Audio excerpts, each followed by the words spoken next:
What's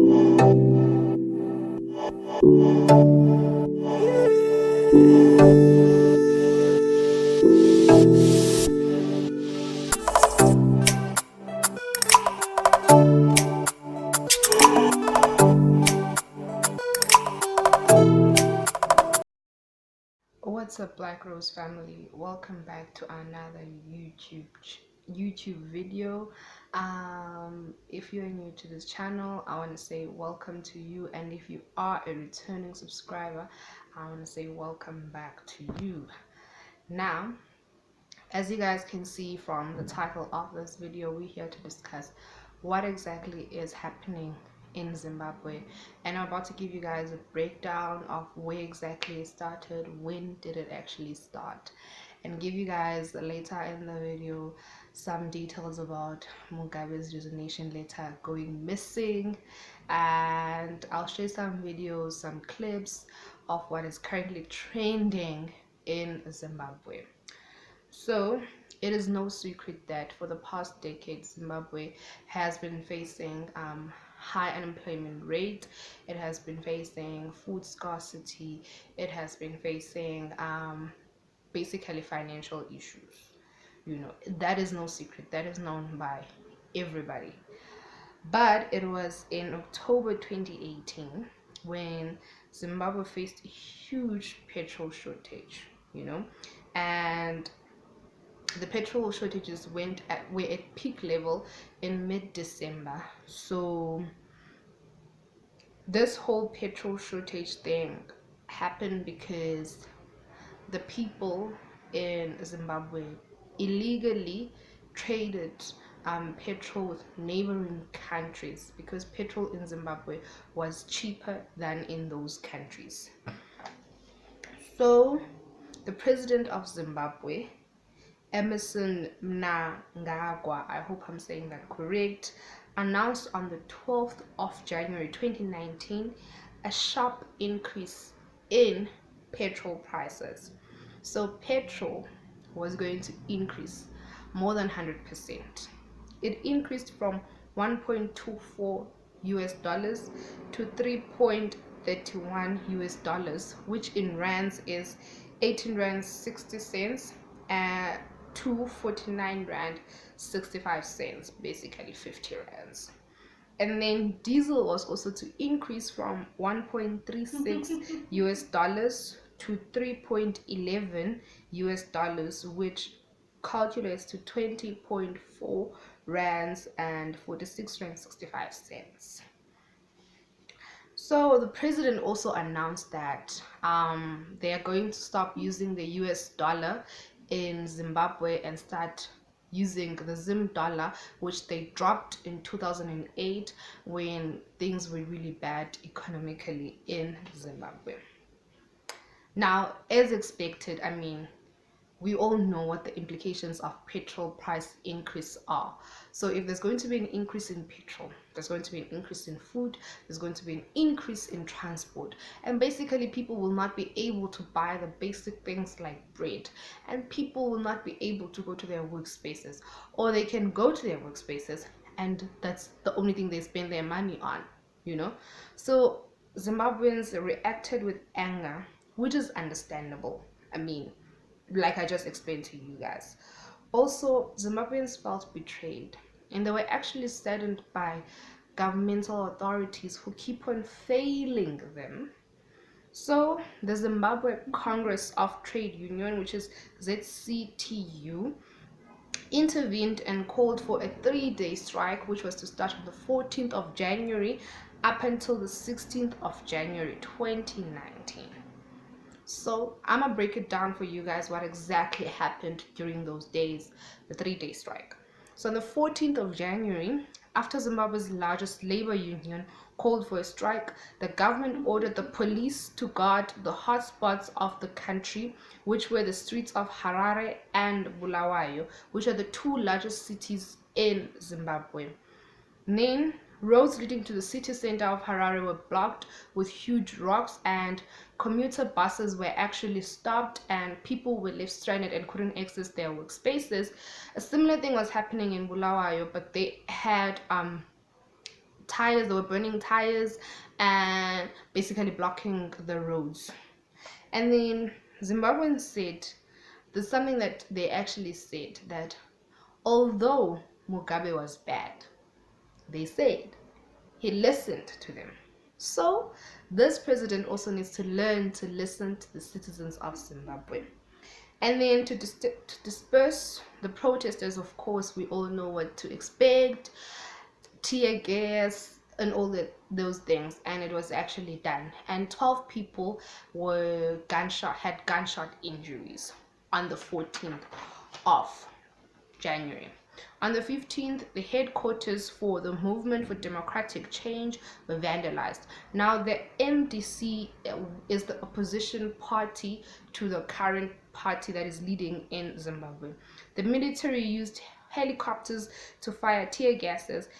People were bitten in their homes and were actually dragged out. I'll put a picture here where someone took a picture of actually the military actually going into people's homes and beating them up. And then the government decided to shut down the internet within the country so that the protesters are unable to communicate with each other. It went to the third day, the 16th of January 2019. The country's largest telecom company, Econet, was forced to shut down internet by the government. And then the MDC had asked South Africa to actually intervene.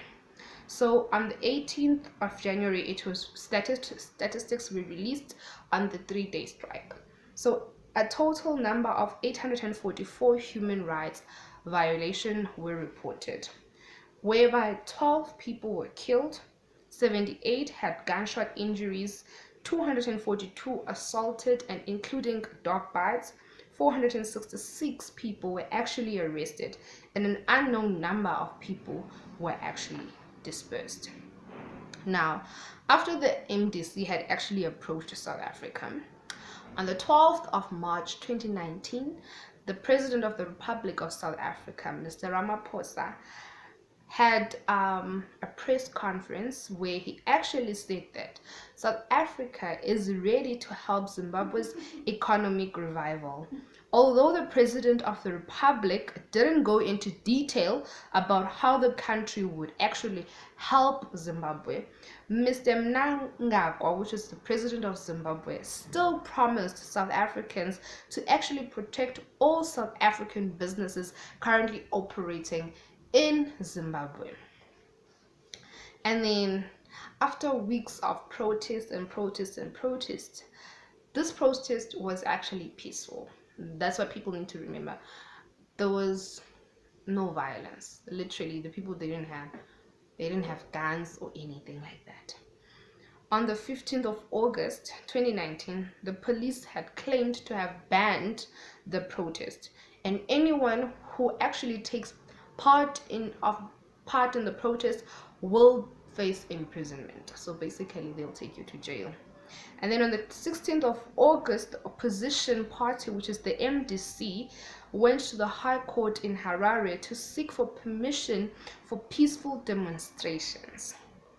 And then Tenda BT, I hope I'm saying his name correct, one of the attorneys that was actually representing the MDC and also the deputy president of the MDC, said that the High Court threw their case out, saying they should go to the magistrate court.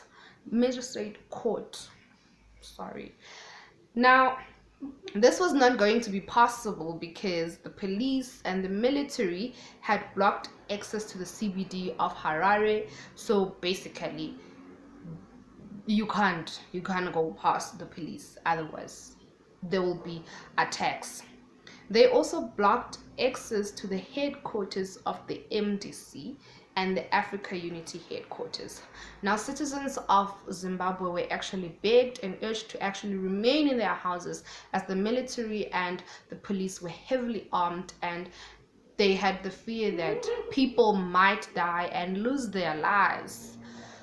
So the military and the police would basically randomly stop people and stop buses, search every passenger within the bus, and randomly ask for identity documents.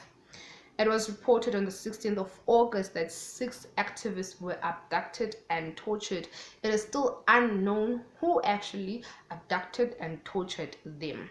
Now, basically what the MDC had said was that the High Court's decision has denied the people of Zimbabwe the basic right to demonstrate.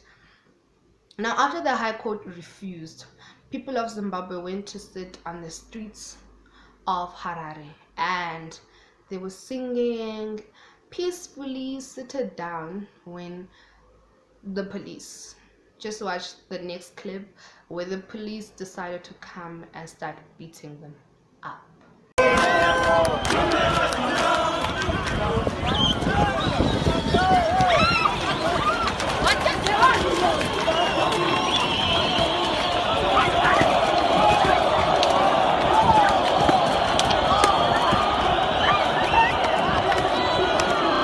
It's really bad, guys, because women are being beaten up, children are being beaten up, young people are being beaten up, and you ask yourself why. I mean, yes, the petrol increase, it makes economic sense, but it does not make social sense. Already the people are living in poverty. How do you expect them to actually sustain their lives if petrol is going to increase by that much? It means bread is going to be impossible to buy. It was already impossible, you know. It was already impossible for people to access the basic things. Now, increasing petrol prices like that, more than 100%, is basically saying they can't live, they can't afford to live. Not can't afford a certain lifestyle, they can't afford to live because they can't afford the basic things they need to live.